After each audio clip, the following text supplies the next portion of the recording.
Hello folks, today we're going to be looking at arithmetic sequences. Now first off, the term sequence is just an ordered list of numbers. 1, 2, 3, 4, 5 up through however many of them. Each number in a sequence is going to represent the term of a sequence. Now it's actually very simple. Let's not turn this into something complicated. The subscript of a sequence term are going to be the positive integers that we start with 1. And it's very simple. We're going to say that this is my first term, this is my second term, etc., etc. Now, what I need to do is I need to take a couple seconds and just point out a couple little more annoying things. This we call the nth term. This is the nth term. Okay? The reason why is, well, sometimes we want to talk about a term other than a specific number, and this is the nth term. We're going to be using that a lot. This is my first term. This is my second term, etc., etc., etc. Now, things are very easy until we get to the bottom of my list here. We're looking here at what are called my, well, a sub n minus 1 term. Now, you want to just think of that as the previous term, the one that's one in front of the nth term, okay? The one in front of the nth term.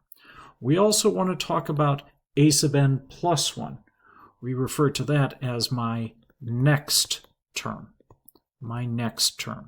But I would not worry too much about these two today, because that's stuff that's going to be upcoming, but I'd try and get familiar with it and make sure I've got that copied down before I move on.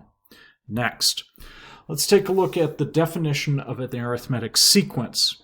An arithmetic sequence is a sequence where the difference between, notice, consecutive terms, going from one term to the next, 2 terms in a row, is constant. We have a common difference between these two, and we can say that that difference is the same value. Your common difference is found by taking any term in the sequence and subtracting the number in front of it. Now, this is not going to be something that's going to bother you. You can pretty much just look and say, wait a second, when I go to 142 to 146, I added 4. When I go from 146 to 150, I added 4. It's the same thing over and over again. So I can say in this case that my common difference here would be 4. Now pause this for a second. Make sure that you can get the common difference on the next two. So hopefully people are looking at this and saying, yep, I continued adding the same value. Here the common difference is 3. Notice on this one, I have a common difference, but instead of adding each time, I'm subtracting. So I'd say my common difference here is -5. Okay, keep rolling on. Next, we need to identify if these terms in the sequence, if this is going to be an arithmetic sequence. So what I need to do is I need to find is, do I have a common difference? Well, here I add 2, here I add 4, and here I add 8. So I'm going to say no, there's not a common difference, so therefore my sequence will not be arithmetic. Jump down to the next one. Add 3, add 3, add 3, add 3. So I'm going to say yes, I do have a common difference. The common difference is 3, and therefore my sequence is arithmetic. Next, I'm going to go down here. 4, 4, 4. Yes, once again, common difference of 4, so therefore it must be an arithmetic sequence. Okay. I'm hoping you're looking at it and saying, yeah, that's a common difference of 2. Okay, and let's try one more here. Take a look. Am I adding the same value every time? Yes, but be careful because this is a common difference that is negative. I'm subtracting 6 each time. Okay. Going once, going twice. By the way, is it possible to have other sequences? Yes, but we're not doing them today. We're just saying that either it's an arithmetic sequence or it's not. Here's what is called the explicit formula of the arithmetic sequence. Now you need to be aware that on this one, you just have to figure out what everything stands for. You might remember that we talked about the a sub nth term. That's my nth term. And so we're going to say that my nth term of the arithmetic sequence is going to be written in the form, we take our first term, whatever that is, and then we add 1 plus the common difference, which we've talked about previously, and there's my common difference there. So all I need to do then is use this to come up with my a sub nth term. So I'll describe it like this. Find the explicit formula for the nth term, and we're going to say I've got a common difference of 3, and then my first term is 2. So this becomes a very easy problem. A sub n. I'm going to say, what is my first term? My first term is going to be 2. Plus, my common difference is 3. I'm going to say n minus 1. Okay, there you go.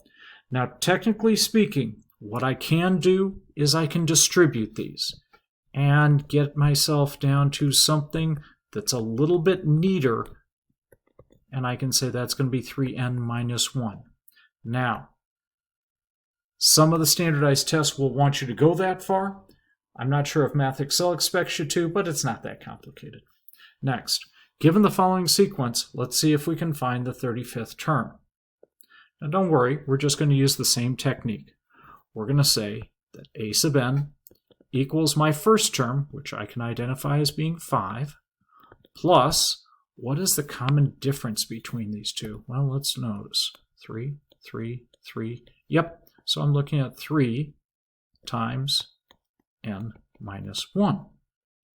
Okay, so now we're asked to find the 35th term. How do I do that? Say a sub 35 equals 5 plus, and I suppose it would be nice if I clean this thing up a little bit before I tried this. 5, 3n minus 3. Well, that's just going to be 3n plus 2. Oh, well, when it comes to doing an easy problem, I can just say that it's going to be 3 times 35 plus 2. And yeah, I end up with something relatively easy to play with. Should be not too bad. Okay. Anyway. So do a little multiplication and you should come up with an answer of 107. Let's move on again. Next, find the explicit formula for this sequence, then find the 100th term.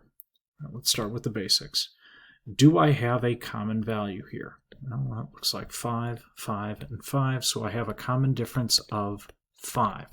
Remember that it's written in terms of the first term, which is 6, so I'm going to now write my formula, a sub n equals 6 plus 5 times n minus 1.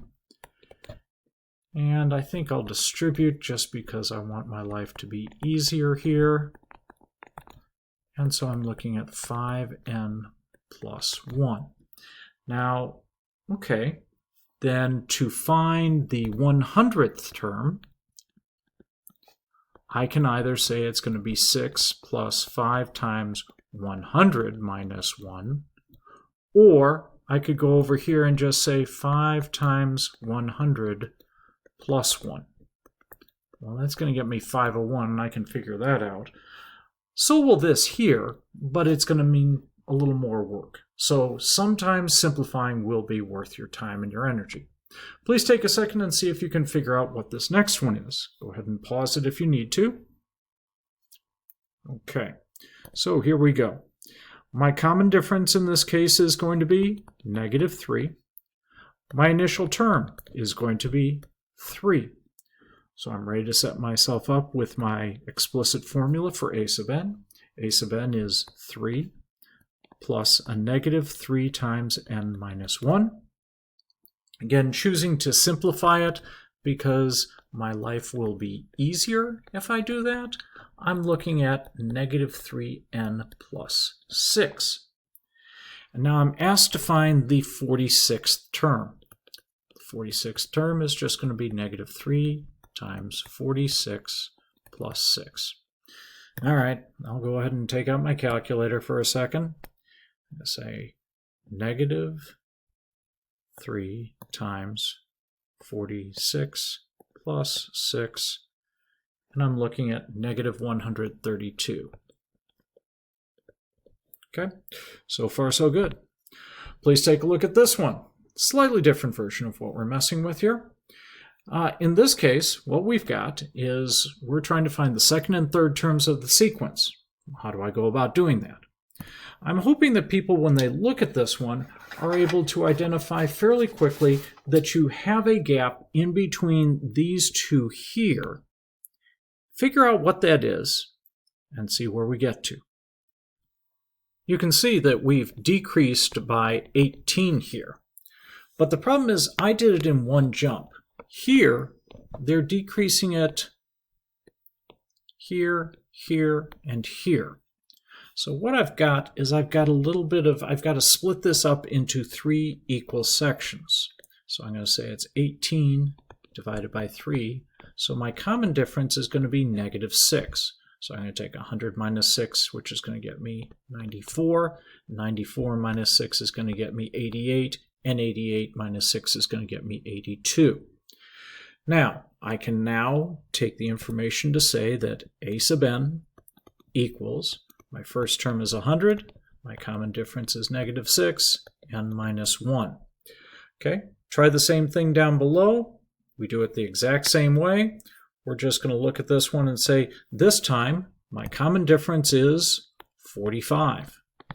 And once again, I'm breaking it up into 3 pieces. So I'm going to say, well, if I take 45 divided by 3, that's going to get me 15.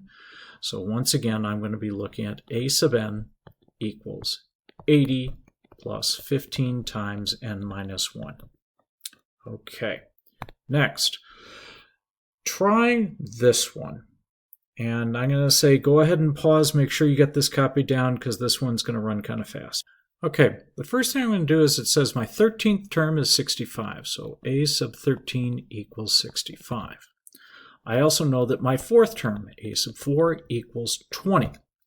Now, I'm going to use kind of the standard form or a version of it. I know that I can say that the 13th term here is going to be the same thing as my 4th term, except, well, what's my difference between 13 and 4? Oh, I'm going to change it by 9 times. So if I take 9 times my common difference, that's how much I have to change between my 4th term and my 13th term. It's 9 things. So I'm going to say, all right, that's going to be 65. 4 is 20. And then from 4 to 13 again, that's 9. So I'm going to say 9 times d. Well, I'll do a little bit of subtraction. Looking at 45 equals 9d, not 9b, 9d. So I'm now looking at my common difference is 5. Next, I need to come up with what my first term is. So I'm going to do the same thing with the 4th term that I just did here. I can say that my 4th term is going to be the same thing as starting off with the first term, plus, what do I have to do? I'm going to have to do my common difference. Well, to get from 1 to 4 is 3 times my common difference. So now I'm going to plug in and say I'm looking at 20 there. A sub 1 what I'm trying to find, and we already figured out that my common difference was 5, so I'm now looking at, well, 20 minus 15 is a sub 1, so my a sub 1 is going to be 5.